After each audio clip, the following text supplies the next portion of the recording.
আর এলাকায় একটা পোলা পাইনা দেখতেছি না, কি যে করলাম দেখ ওটা সিয়াম না, যাই তোর কাছে। কি রে বন্ধু, কি কি অবস্থা তোর? শুনলাম পরীক্ষার রেজাল্ট দিছে নাকি? হ্যাঁ, রেজাল্টে তো অনেক ভালোই পেয়েছি, সব দিতে এ প্লাস। তাই আমার রেজাল্টটা দেখছস? তুই তো সিডি ফেল বেটা। তুই কই আছো?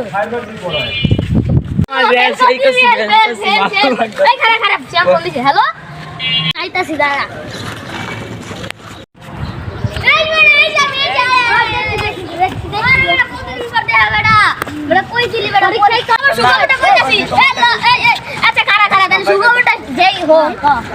আমরা পরীক্ষা 0-0 পাইছি।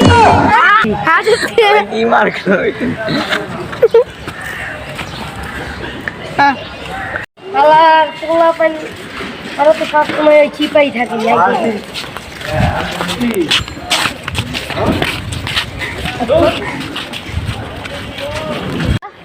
পাইতাছি না, আমার কিছু না, মাই ফোন দিছে দেখি জায়গা তো থাকতে হ্যাঁ। কোন ক্লাসে উঠলি? তোর কি অবস্থা? ইন্টারে পড়তাম, আবার কিরিতে উঠলাম মাত্র। কেমনে কি কিরিতে উঠলে? আরে স্যারেরা খালি জিরো দেয়, বুঝি না। খাতায় মোমো লেখি, কি লিখছিলি খাতায়? খাতায় খালি মোমো লিখতাম, এর লেগে গোল্ডেন এফ প্লাস দিছে, মানে গোল্ডেন ফেল পেলাম। মোমো